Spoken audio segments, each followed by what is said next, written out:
Hey guys. So as you can tell, the background is a little bit different, and I haven't been on for a little while. Why? Because I moved. I've been crazy busy with getting things together and moving to my new place. So here I am at my new house. So the whole moving process is awful.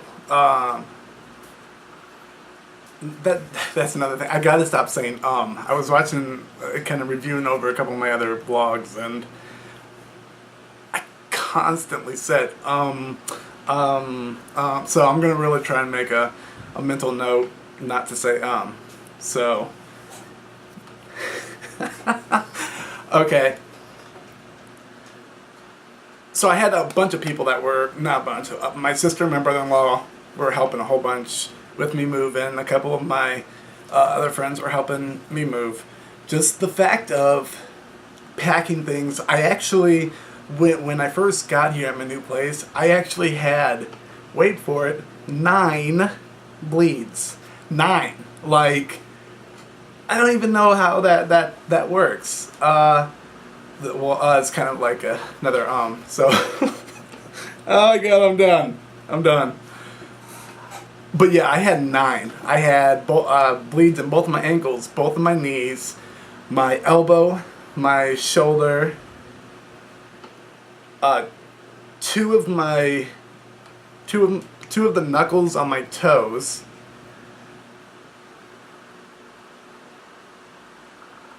I think a muscle bleed somewhere. I have it written down somewhere. I don't know.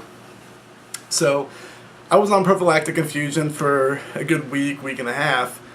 Alright, I shouldn't say prophy. I was infusing every 12 hours for like 3 days. And then I kind of went to once a day after that.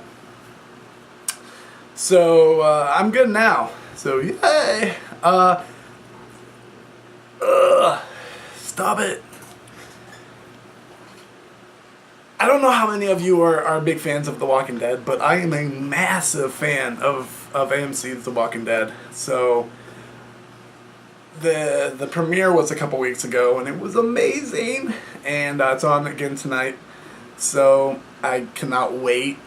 I think it's burned into my vocabulary. So it's very cool. If you guys are caught up, I'm not going to ruin anything in case you aren't caught up on it yet. Tonight is season 5, episode 3, so it's gonna be fantastic. There is a huge thing. Where am I at? A little bit of history. Okay, so there is a huge ordeal that I want to kind of quickly talk about. During this whole moving process, I was going through a lot of bleeds, and there was a couple bleeds where I just couldn't get on top of. Forget it. It's not happening. Get over it. All right. There was a couple bleeds that I just couldn't get over. I was infusing. I have some pain pills that I've been taking for a long time, because of the severe osteoarthritis from the bleeds growing up. That it's bad. So that kind of keeps me moving and everything. And I can't take like anti-inflammatories. So there's really nothing out there that can help with the arthritis or the stiffening and everything. So I've been taking nothing like extreme. So I've been taking pain medication for quite a while. But there are times, especially when I was this whole moving process, there was times where the bleed would get away from me, and I wasn't able to catch it right away. So I would infuse, and I'd be taking the pain pills and everything, and then at night when I go to bed, I am not able to sleep. So because I'm hurting too much. My body won't relax, and I don't know about other hemophiliacs out there, but a lot of my bleeds will heal while I'm sleeping because I don't move when I sleep, so it gives it time to heal. But it's really difficult to do when you can't fall asleep because you're hurting too bad. So there are times that there's been times with this move that I would go to bed and I would lay there for a couple hours, couldn't fall asleep, and the pain would just get worse and worse. So I would get up and go to the emergency room. When I go to the emergency room, because this is stuff that I've dealt with all my life, and because I've gone through 3 years of nonstop surgeries, I'm familiar with the jargon that's out there. I'm familiar with the medications that's out there. I'm familiar with medical stuff in general. But when you step into an emergency room with that knowledge, especially today when pain medication is becoming abused and everybody's really cracking down on pain meds or opiates. So when you step into an ER with the knowledge that someone like me has, they immediately look at you like you're a seeker. For those of you who don't know what a seeker is, it's someone that goes to an emergency room or several doctors looking for pain medication. This has happened to me a couple times in the past, and it's very, number one, it's unbelievably embarrassing.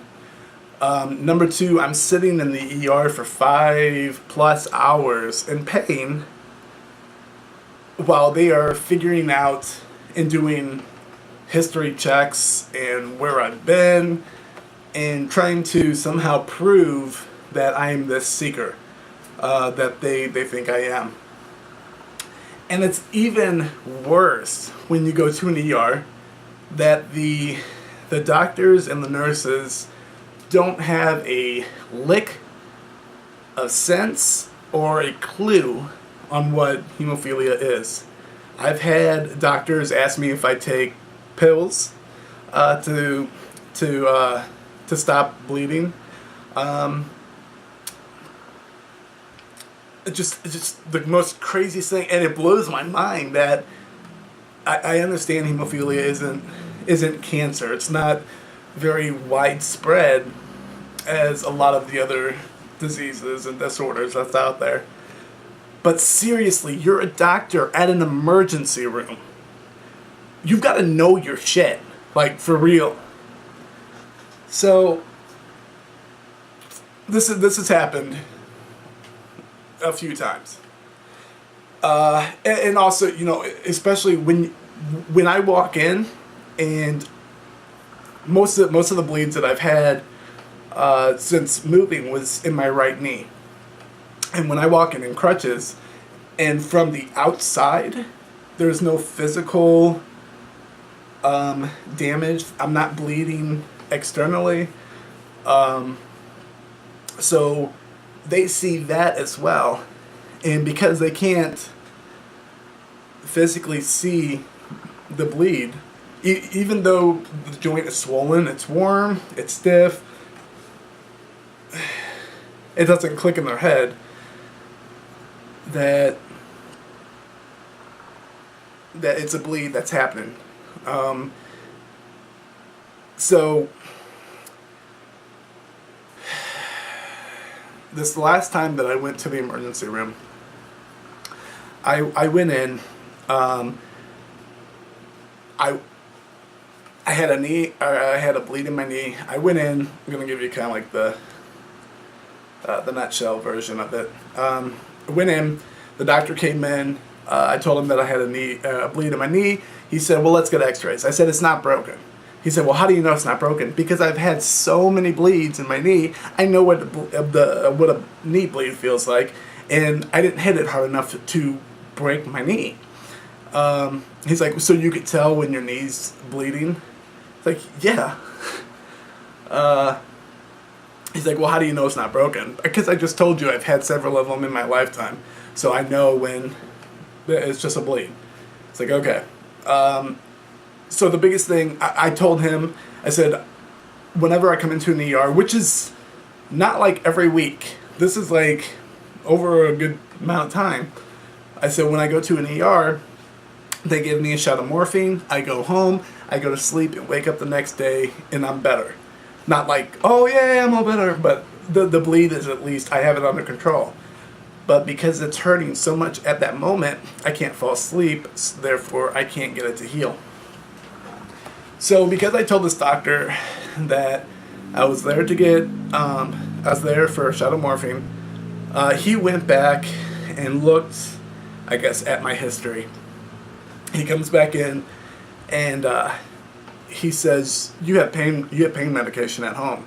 I said, yeah, I know, but I've been taking it for so long, it won't do anything to this level of pain. That's just like someone getting into a really bad car accident, going to the emergency room, and saying, I'm hurting so bad, and the doctor comes in and says, well, we would give you something for the pain, but I checked your prescription history, and it looks like you get pain medication at home. So we're not going to give you anything for the pain from your car accident. So it's just that's kind of how I feel it is.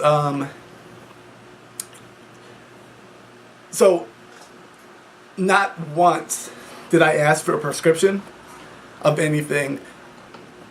I have read that seekers will go in and they will want to leave with a prescription. Now, I understand if I was in the emergency room every week asking for morphine, yes, I would probably have a problem. I would probably be seeking everything else. So he says, well, you were just here last month. So, no, I wasn't. He goes, yes, you were. No, I wasn't. He goes, I'll show you. I said, please, show me. So he gets on his computer and he types up something and he says, he goes, you were here in October. He goes, you were here in October because of your shoulder? I said, yeah, that was October 2013 before I had a shoulder replacement done that October. And he's like, oh, okay, yeah, it was a year ago. Go figure. He says, why are you getting medication from so many different doctors? I'm not. I have my primary doctor that writes all of my scripts. He says, well, it looks like there's another doctor. I said, oh, yeah, if you looked a little deeper, that doctor's in the same doctor's office, and it was because my doctor was out of town. And so they had his associate write the script. Says, well, why do you have so many doctors then? Don't. I have my primary doctor, my hematologist, my psychiatrist, and the several doctors that did my surgeries. So again, if you don't just look at the top layer and you go a little bit further, you'll see these doctors' titles, who these doctors are, and not just assume. So by this time, I'm hurting badly, and I'm getting aggravated. I'm getting pissed because this doctor is so passive aggressive with me. He is very, very much irritating me. So he inevitably he says, I called Walgreens and they're getting really worried about this. He goes, you can get in a lot of trouble for doing this. I said, doing what? He said, going to different emergency rooms and different doctors to get medicine. I said, we just went over this. I don't. He says, well, you can get in a lot of trouble for this, so He said, you can't be doing this, or you'll go to prison. Okay, this is the first time an emergency room doctor, someone that I'm there for help, has told me that if I keep going to emergency rooms, I'm going to prison. So he finally says, we're not giving you anything. And he tells the nurse, go ahead and discharge him with an ice pack. So they discharged me, didn't even give me an ice pack. But I was there for 5 hours for nothing. So I went home, and this is the part that really pisses me off. I went home, and because since this guy called Walgreens pharmacy, and I was afraid that he called surrounding emergency rooms and told them that I might show up, I went home, sat in my room for 16 hours until I got a hold. By the way, this was a Sunday night that I went up there. So I sat in my room for 16 hours until I finally got a hold of my hematologist Monday afternoon when he called me back. 16 hours because I was afraid to go to a different emergency room. So I finally talked to my hematologist, and I quote him saying, "What an idiot. Go to this emergency room. I will call them and tell them you're coming."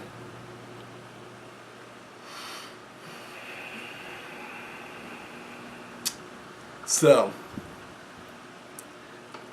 it's stuff like that. I don't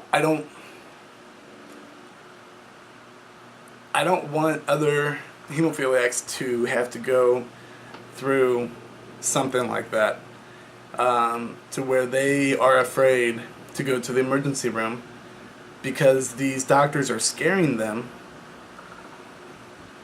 So I'm putting it on my mission board that these emergency room doctors will be educated on hemophilia.